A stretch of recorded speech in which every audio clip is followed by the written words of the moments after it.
नमस्कार, VIP news में आपका स्वागत है और मैं हूं राजेश सोनी। आज का हमारा खास कार्यक्रम धमकीबाजों का कहर। दरअसल आप लोग सोच रहे होंगे कि धमकीबाजों का कहर आखिर ये कार्यक्रम का मतलब क्या। तो आपको बता दें कि देश में एक बार फिर सर तन से जुदा गैंग जो है वो एक्टिव हो गया है। दरअसल उदयपुर में हुए कन्हैया लाल हत्याकांड के बाद से लगातार कई राज्यों में, शहरों में धमकीबाजों की धमकी भरे कॉल आ रहे हैं। ऐसा ही एक मामला गाजियाबाद जिले से सामने आया है और जहां एक डॉक्टर को हिंदू संगठनों का समर्थन करने पर अमेरिका से धमकी भरे कॉल आ रहे हैं। फोन करने वालों का यह कहना है कि ना तो तुम्हें पीएम मोदी बचा सकेंगे और ना ही सीएम योगी। साथ ही धमकीबाजों ने डॉक्टर को हिंदू संगठनों का साथ छोड़ने की धमकी भी दी, जिसके चलते आज पूरा देश दहशत में है। ऐसे में बड़ा सवाल यह है कि देश में सर तन से जुदा गैंग किसके इशारों पर एक बार फिर एक्टिव हो रहा है। देश में नफरत की आग में आखिर कौन रोटियां सेक रहा है, ये वो बड़े सवाल हैं जिनके जवाब जानने की कोशिश करेंगे। कई मेहमान भी हमारे साथ जुड़ेंगे, लेकिन उससे पहले मामले को लेकर जो प्रतिक्रियाएं निकलकर सामने आ रही हैं, पहले आपको वो सुनवाते हैं। देखिए, 1 सितंबर के रात में मेरे पास कॉल आया है, व्हाट्सएप कॉल है। जैसा कि साइबर सेल वाले बता रहे हैं, क्राइम ब्रांच वाले, कि ये यूएसए का न्यू जर्सी का कोई नंबर है, +1 से 551 है उनका, जो भी है कोड है। मुझे नहीं मालूम कि किन लोगों ने दिया है, लेकिन जब मैंने उसे फ़ोन किया, उससे मेरी बात हुई 5 मिनट 14 सेकंड। तो उन्होंने ये कहा कि डॉक्टर अकेले बोल रहे हो? मैंने कहा जी बोल रहा हूँ। कि बोला कि तुम्हें जो है कन्हैया कुमार और डॉक्टर उमेश के पास भेजना है। मैंने कहा बात क्या है भाई? तो बोलता है कि गुस्ताखे रसूल की एक ही सज़ा, सर तन से जुदा, सर तन से जुदा, और तुम्हारी हमने पूरी रैकी कर ली है, तुम्हारा मोदी धोधी, ऐसे करके बोला है। मोदी धोधी योगी और यति नरसिंहानंद जो तेरा गुरु है, ये अपने बिल में दुबका पड़ा, तेरे को नहीं बचा पाएगा। तो बहुत हिंदू संगठन की बात करता है। तेरी सारी रैकी मैंने कर ली।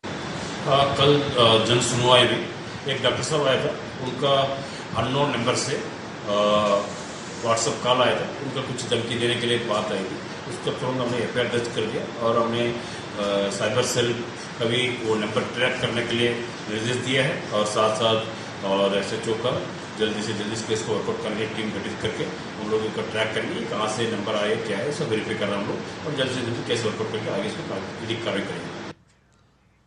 तो यहाँ पर आपने पीड़ित को सुना, उन्होंने बताया कि किस तरह से विदेश से धमकी भरे कॉल आए और पुलिस का भी ये कहना है कि लगातार जांच की जा रही है, कार्रवाई की बात कहते हुए नजर आ रहे हैं। अब हम आपको बताते हैं कि आखिर कैसे देश में ये जो सर तन से जुदा जो गैंग है वो एक्टिव है। देखिए जरा, देश में सर तन से जुदा गैंग एक बार फिर एक्टिव। गाजियाबाद के डॉक्टर को मिली जान से मारने की धमकी, सर तन से जुदा करने की मिली धमकी। कन्हैया कुमार जैसा हाल करने की दी गई धमकी। अमेरिका के नंबर से आया धमकी भरा फोन। धमकी में कहा कि ना पीएम मोदी बचा पाएंगे ना सीएम योगी। धार्मिक आस्थाओं पर हिंसा भड़काने की साजिश कब तक? धमकियों से आतंक फैलाने वालों पर कब लगेगी लगाम? आखिर कब होगा सर तन से जुदा गैंग का सफाया? देखिए, जिस तरह से माहौल देश का खराब हो रहा है, इसको लेकर कई सवाल तो खड़े होते ही इनके, जिनके जवाब जानने की हम कोशिश करेंगे। कुछ राजनीतिक मेहमान भी हमारे साथ जुड़ेंगे। चलिए चर्चा को आगे बढ़ाते हैं। मेहमानों का परिचय पहले मैं आपसे करवाता हूं। केसी जैन जी भारतीय जनता पार्टी का पक्ष रखेंगे, आपका बहुत बहुत स्वागत है। साथ ही जावेद अंसारी जी हैं जो कि कांग्रेस पार्टी का पक्ष रखेंगे, आपका भी बहुत स्वागत है। इरफान खान है जो कि समाज सेवी हैं, सर आपका भी बहुत स्वागत है। और साथ ही स्वामी चक्रपाणी महाराज जी जो कि हिंदू महासभा से हैं, अखिल भारतीय अध्यक्ष हैं, सर आपका भी स्वागत। आप सभी मेहमानों का स्वागत करते हैं, लेकिन सबसे पहले केसी जैन जी आपके पास आऊंगा।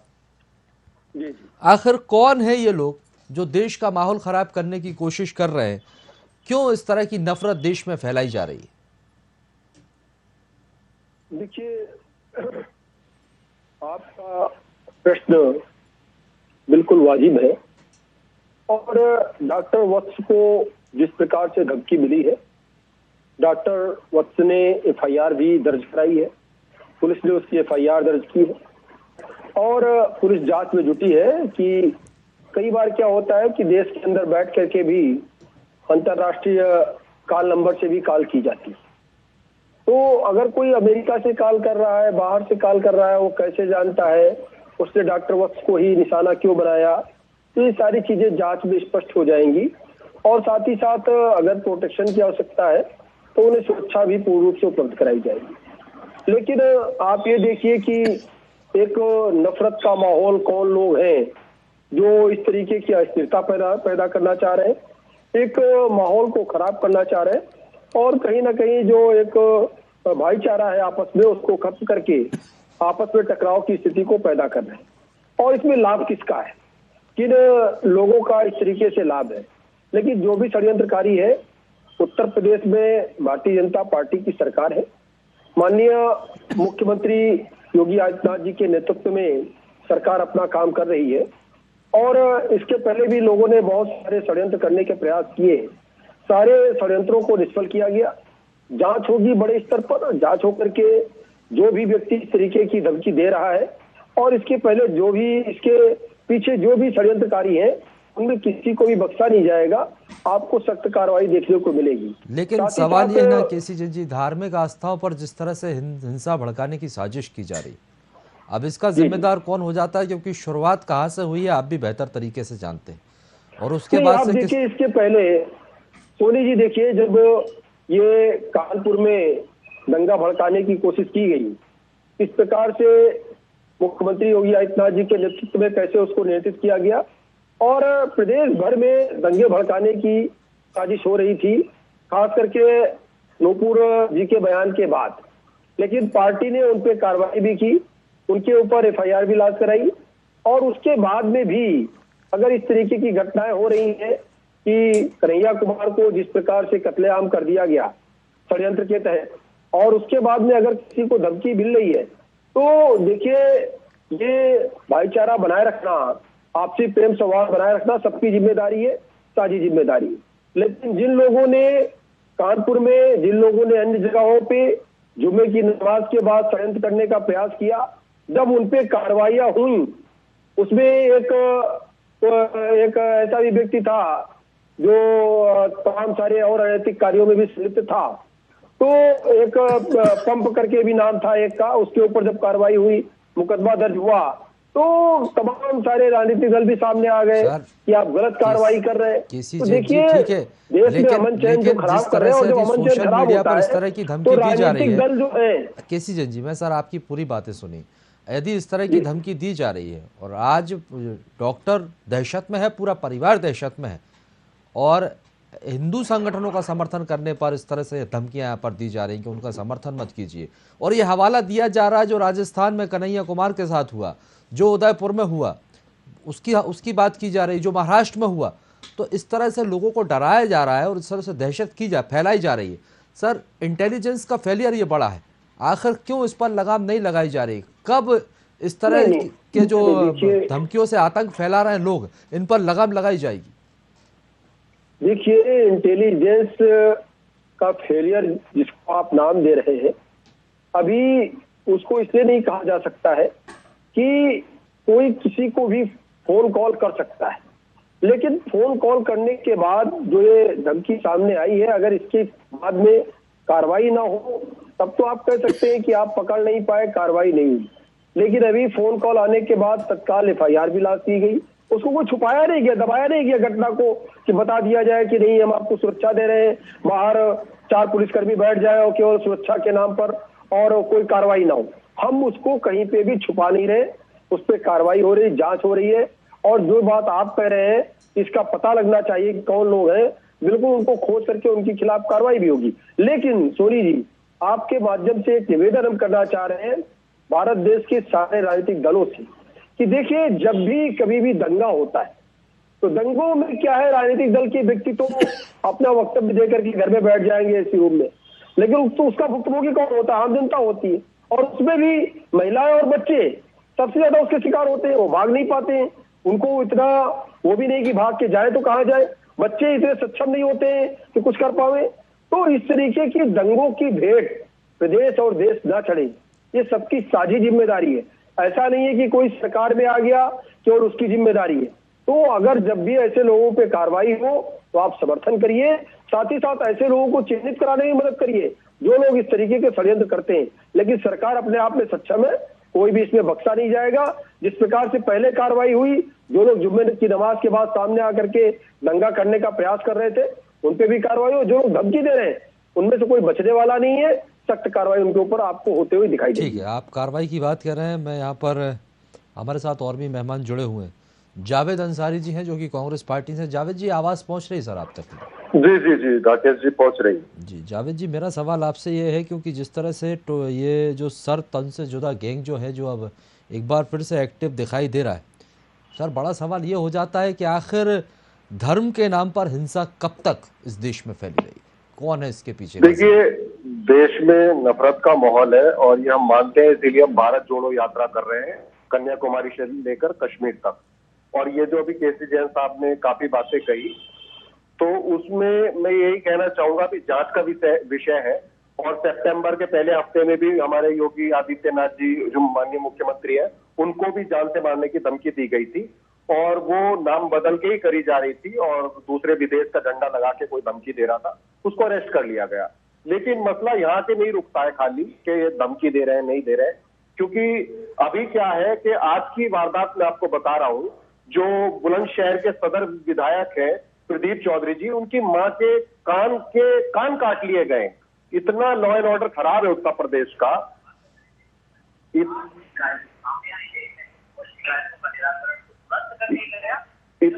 इतना खराब है माहौल उत्तर प्रदेश का कि मैं आपको बता नहीं सकता हूं। अभी एनसीआरबी की रिपोर्ट आई, उसमें साफ बताया गया कि सबसे ज्यादा हत्याएं अगर किसी प्रदेश में हो इंडिया में तो वो उत्तर प्रदेश में हुई है। 3317 मर्डर हुए हैं 2021 एनसीआरबी रिपोर्ट के अनुसार। और यही नहीं, अभी कन्नौज में एक घटना घटी थी। कन्नौज में क्या हुआ था कि 17 वर्षीय बच्ची का बलात्कार होता है, उसकी मां को जांच के लिए थाने में बुलाया जाता है और दरोगा ही उसका बलात्कार कर देता है। तो उत्तर प्रदेश जो है, क्राइम एंड जो लॉ एंड ऑर्डर है वो बहुत ध्वस्त हो चुका है। हमारे योगी जी को धमकी दे रहे हैं लोग, आईडी बना बना के विदेश का झंडा लगा लेते हैं दूसरे मुल्कों का ताकि नफरत फैले, माहौल खराब हो, लेकिन उसको अरेस्ट कर लिया गया। मैं इस चीज को अच्छा मानता हूं। ऐसे ही ये जांच का विषय है, जो भी धमकी दे रहा है हमारे पास ठीक है सर, आप उत्तर प्रदेश में यदि बीजेपी की सरकार है तो जावेद जी अंसारी जी, आप ये कहेंगे कि ये बीजेपी की सरकार है इसलिए लॉ एंड ऑर्डर खराब है। राजस्थान में तो आपकी सरकार है ना सर, राजस्थान के हालात क्या है? और राजस्थान में तो हमने देखा जिस तरह से कन्हैया लाल की हत्या यहाँ पर की है और ये सर तन से जुदा गैंग वालों ने ही 3 घंटे में अरेस्ट हुआ है। अपराधों के मामले में राजस्थान, एनसीआरबी के आंकड़े 2021 के थोड़े से सर राजस्थान के भी सामने रख दीजिए। हेलो। और वो सारे जो भी पकड़े गए, उनके सारे जो भी वो गैंग था, वो जो क्रिमिनल्स थे और वो जो आतंकवादी थे, उनके सबके फोटो बीजेपी नेताओं के साथ वायरल हो रहे। तो सवाल तो वही है ना, जांच का विषय है। वो एनआईए के पास चला गया। अब केंद्र सरकार बताए कौन करवा रहा था। अब वो पुलिस, राजस्थान पुलिस के अधीन वो केस ही नहीं है। लॉ एंड ऑर्डर की बात आपने की सर, इसलिए मैंने राजस्थान का भी जिक्र कर दिया कि राजस्थान में कितने अपराध होते हैं। होगा वो आप बोलोगे, मैं भी वही बोल रहा हूँ। मैं आपको तथ्यात्मक आंकड़े बता रहा हूँ। 3317 मर्डर हुए उत्तर प्रदेश में और कस्टोडियल डेथ हुई 450 मतलब आप वहाँ का आकलन करेंगे, अपने यहाँ का नहीं बताएंगे। केसी जैन जी, ठीक है, रायनंद जी उन्होंने संसद में बयान दिया। केसी जैन साहब, मैं आपके पास आऊंगा। सर, लॉ एंड ऑर्डर की स्थिति खराब है उत्तर प्रदेश के अंदर, खुद सीएम को धमकियां दी जा रही हैं, उनका ये कहना है। एनसीआरबी के आंकड़ों की बात की जा रही है, 2021 के एनसीआरबी के आंकड़ों का हवाला दिया जा रहा है।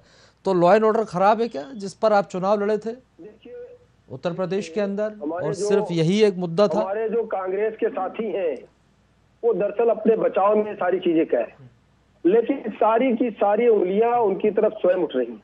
आपने जिस विषय को उठाया है, जो कंसर से जुदा जो ये गैंग है, इस गैंग ने बड़ी घटना को अंजाम राजस्थान में ही दिया और कन्हैया कुमार की हत्या के बाद में भी वहां पे इस तरीके की धमकियां तमाम सारे लोगों को मिलती रही। इतनी बड़ी घटना वहां कैसे हो गई? कन्हैया कुमार की हत्या वहां कैसे हो गई? किसी के समर्थन के भी तो उसकी हत्या हो जाएगी क्या? तो कुल मिलाकर के वहां की सरकार पे जो इस तरीके का गैंग है उसको भरोसा है कि राजस्थान सरकार पे तो माहौल कि किसने हमारा खराब कुछ किया बिगड़ेगा देश नहीं, में? किसका भी कत्लेआम कर दे। गुनाह इससे फिर आगे पहले तो आप आपके देखिए प्रवक्ताओं पे आ रही है ना। कि महाराष्ट्र में क्या और ये हुआ, मैं नहीं कह रहा हूँ, ये 2 सुप्रीम हिंदू कोर्ट ने संतों की टिप्पणी की पीट है, पीट करके हत्या कर दी टिप्पणी गई की थी पुलिस कि के नुपुर सामने। शर्मा के बयान से पूरे पुलिस के देश में आग सामने लग गई है। महाराष्ट्र में ये दो कांग्रेस हिंदू की सवाल संतों वही की होता है कि हत्या आप कर दी गई। राजनीतिक दलों को इस तो चीज ये से बचना चाहिए। जब देश में इस तरह की नफरत का माहौल यदि बनता हुआ हम नजर तो आता भारत है जोड़ो यात्रा कर तो रहे हैं राकेश जी, इस नफरत के खिलाफ। देखिए विषयांतर यही कर तो रहे नफरत हैं। हमारे देश को उत्तर कमजोर कर रही है। प्रदेश दूसरे 5,000 से साथियों ने ज्यादा हमारे देश से दुर्दांत अपराधियों को पकड़ मुद्दों की करके जेल राजनीति भेजा होनी गया चाहिए। और जिसके साथ इन्होंने गठबंधन करके चुनाव लड़ा। 2017 का इलेक्शन समाजवादी पार्टी और कांग्रेस ने साथ मिलकर के लड़ा। कांग्रेस की राजस्थान में सरकार है, सबसे ज्यादा अपराध राजस्थान में हो रहा है और उत्तर प्रदेश में NCRB के 5,000 दुर्दांत अपराधी जिनको पकड़ करके जेल भेजने का काम माननीय योगी आदित्यनाथ जी की सरकार ने किया, वो 2012 से लेकर के 2017 तक खुले आम घूम रहे थे। ठीक है। और ये भी बताऊं आप कि दोनों ही ये सियासी था। दल हैं। अच्छा, एक मिनट में दोनों के पास और बाद में जितने वापस दुर्दांत लौटूंगा। हमारे अपराधी साथ स्वामी चक्रपाणी महाराज जी भी यहाँ पर जुड़े हुए हैं। स्वामी जी, जो कट्टरता का खिलाफ जो माहौल दिखाई दे रहा है और जिस तरह से इस तरह की स्थिति दिखाई दे रही कि देश की अखंडता पर अब कई सवाल खड़े होने लगे हैं, और आप कैसे देखते हैं इस पूरे मामले को? और जो ये जो नारे हैं जो इस तरह से बुलंद होते हुए नजर आ रहे हैं, क्या आपको नहीं लगता कि यहाँ पर जितने भी धर्म गुरु हैं उन्हें एकजुट होना चाहिए, एकजुट होकर आकर बात करना चाहिए ताकि देश का माहौल खराब ना हो, इन नफरती गैंगों का सफाया हो, आपसी सौहार्द की स्थिति देश के अंदर बनी रहे? राजेश जी, मैं आपको बता रहा हूँ, भाईचारा दोनों तरफ से होता है। समस्या ये है कि एक वर्ग ने, खास तौर से जो इस्लामिक जिहादी हैं, उन्होंने ठान लिया है कि बाकी दुनिया को जैसे बना रहे हैं, आतंकवाद फैला रहे हैं, उसी तरह भारत में भी गैर मुस्लिमों को चारा बनाना है। आप जरा सोचो कि अभी बिहार में जिस प्रकार से जो PFI का पकड़ा गया और उसके पास से ऐसे मिले स्रोत एजेंसियों को कि 2047 तक PFI का एजेंडा है कि कैसे गजवाए हिंद देश को बनाया जाए। आप जरा सोचो, अंदर ही अंदर कितने जिहाद की चीजें, बुनियादी चीजें उनको ट्रेनिंग दी जा रही है कि कैसे आप किसी को धर्म भ्रष्ट करो, कैसे लब जिहाद करो। अभी देखिए कैसे शाहरुख ने एक लड़की को 2-2 बार पेट्रोल डाल के जला दिया उसने, ताकि वो, कितनी मन में घृणा है। वो बिना ट्रेनिंग का नहीं आ पाएगा। कोई नॉर्मल व्यक्ति किसी की इस तरह से जघन्यता से हत्या नहीं कर सकता। और 1-2 नहीं घटना, ये लाखों की संख्या में हो रहा है और रोज हो रहा है। तो स्थिति यह है कि इनका ब्रेन वॉश किया जा रहा है। आप ये जो मदरसों में, जो अधिकतर मदरसों में इस तरह की जो ट्रेनिंग है, अनेक जो जिहादी ग्रुप जो सक्रिय है, वो कहीं ना कहीं इसमें पूरी तरह से उनको ट्रेनिंग दिया जा रहा है, उनको फंडिंग किया जा रहा है। तो इस पे जरूरी है कि आप जो बोल रहे हैं कि शासक, संत, समाज, तीनों का ही दायित्व है, शासक का भी, संतों का भी और समाज का भी, ये जागरूक। आप देखिए कन्हैया लाल की जो हत्या राजस्थान में हुई, वो दोनों जो पकड़े गए, उनके गाड़ी पे 11 सितंबर वाले जो बम कांड हुआ था उसका नंबर उन्होंने लगाया था। अगर पहले से समाज जागरूक होता, शासन जागरूक होता, लोग जागरूक होते तो शायद उससे पहचान जाते, क्योंकि उसके इरादे पहले से जिहादी वाली मानसिकता का था और कन्हैया हमारे बीच में होते। लेकिन कहीं ना कहीं और जिहादी मानसिकता के लोगों को सिखाया जाता किसी तरह जिहाद करना है। नुपुर शर्मा या और विषय या नुपुर शर्मा का समर्थन या कोई भी, ये सब मात्र बहाना होता है। उनको समाज में हिंसा, हत्या और तमाम लव जिहाद और लैंड जिहाद, थूक जिहाद, ये सब करने हैं उनको। समाज में अराजकता, दहशत फैलाना उनके लिए धर्म है।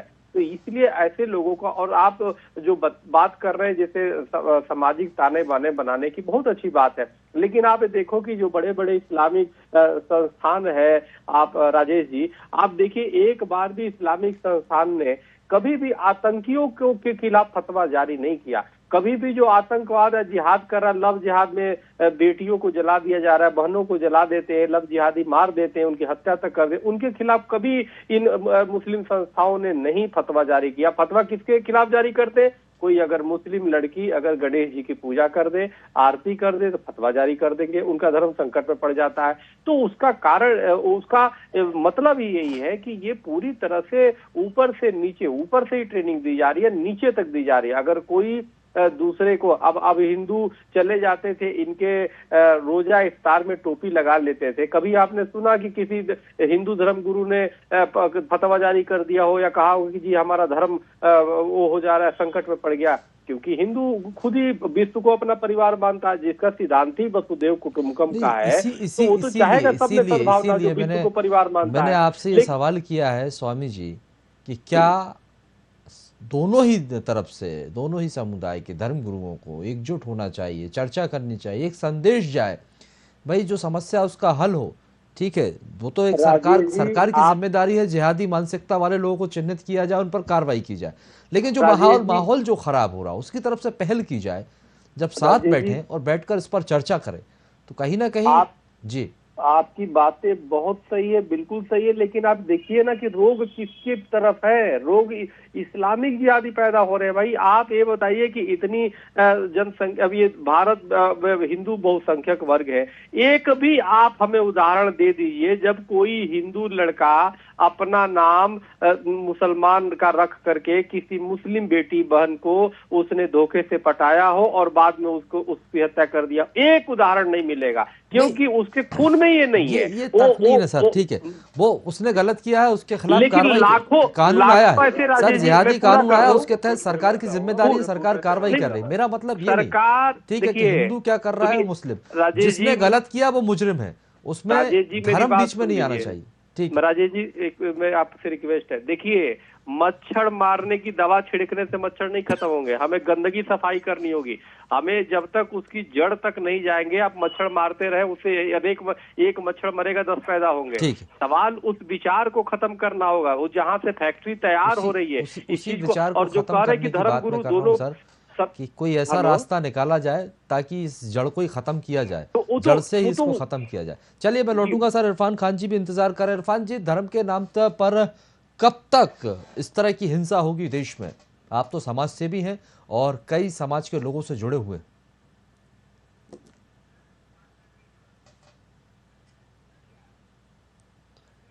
चलिए, इरफान जी हमारे साथ नहीं है और फिर जुड़ने की कोशिश करेंगे।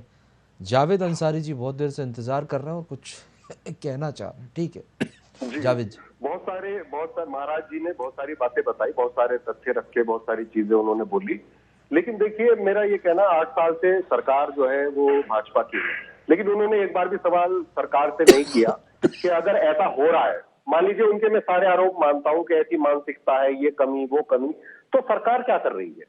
सरकार जांच बिठाए, सारी जांच एजेंसियां हैं, अगर आपको लगता है कोई गलत हो रहा है, कहीं पे ये मानसिकता बढ़ रही है, तो सरकार कार्रवाई करे, कानून बनाए। तो आप किससे सवाल कर रहे हैं और किसको ब्लेम कर रहे हैं, ये मेरी समझ में नहीं आया महाराज जी। और दूसरी बात ये है, ये मसला जो है ना, मैं स्टूडेंट ऑफ लॉ हूं, मैं 3 मुल्कों का वकील हूं और 2 डिग्री मेरे पास लॉ में है। मुझे कभी ये नहीं पढ़ाया गया वकालत में मेरे प्रोफेसरों के द्वारा कि कोई भी जो क्राइम होता है वो हिंदू मुस्लिम जाति और भेदभाव के आधार पर होता है। मुझे तो एक लगा है क्राइम और ये क्रिमिनल है, इसको क्राइम का कोई धर्म नहीं होता निश्चित तौर पर। ठीक है, उसके लिए सर ठीक है, केसी जैन जी, कोर्ट में केस, सरकार आपकी है आपको लगता है और इस तरह की मानसिकता को खत्म करना सरकार की जिम्मेदारी है। जिहादी मानसिकता के लोगों को चिन्हित करना और उन पर कार्रवाई करना, ये सरकार की जिम्मेदारी यहाँ पर होती है। बिल्कुल, देखिए राजेश जी, अभी हमारे कांग्रेस के साथी कह रहे थे कि ये सरकार की जिम्मेदारी है, ठीक है, लेकिन क्या कांग्रेस की तरफ से नूपुर शर्मा जी के बयान के आने के बाद और उन पे कार्रवाई होने के बाद उनके ऊपर एफआईआर लॉन्च कर ली गई, साथ ही साथ उनको पार्टी से बाहर कर दिया गया, पार्टी ने कोई उनका बचाव नहीं किया कहीं पे, तो ऐसे में कम से कम आम जनता से एक अपील करनी चाहिए कि आप कानून पे भरोसा रखिए। कानून सबके लिए बराबर है, भारत देश का संविधान सबके लिए बराबर है।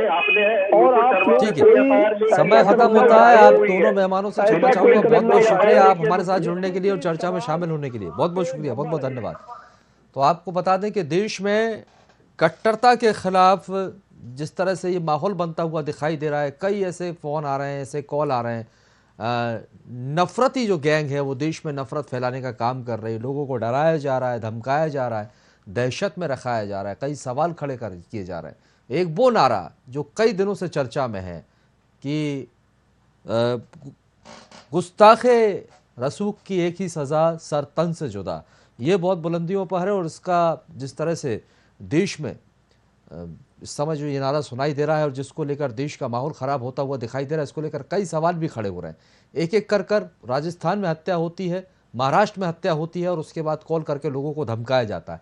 ऐसे में सवाल ये उठ रहा है कि आखिर इस तरह की जो गैंग है जो एक बार फिर देश में एक्टिव होती हुई नजर आ रही है, इस पर कार्रवाई कब होगी, इसका सफाया कैसे होगा और आखिर कौन है वो लोग जो देश का माहौल खराब करना चाह रहे हैं, देश में हिंसा भड़काने की साजिश यहाँ पर जो है वो रची जा रही है। ऐसे तमाम कई सवालत हैं जिनके जवाब जानने की ज़रूरत है और सरकार की जिम्मेदारी है कि इस तरह से ये जो गैंग है इस पर कैसे भी करके लगाम लगाई जाए ताकि देश का माहौल ना बिगड़े। क्योंकि यदि देश का माहौल खराब होगा तो जो सबका साथ सबका विकास की बात की जाती है, तो यही वो वजह है जिसकी वजह से ये विकास के रास्ते में रोड़ा बनेगा। फिलहाल के लिए बहुत बहुत शुक्रिया और आगे की खबरों के लिए आप लगातार बने रहिए VIP न्यूज़ के साथ।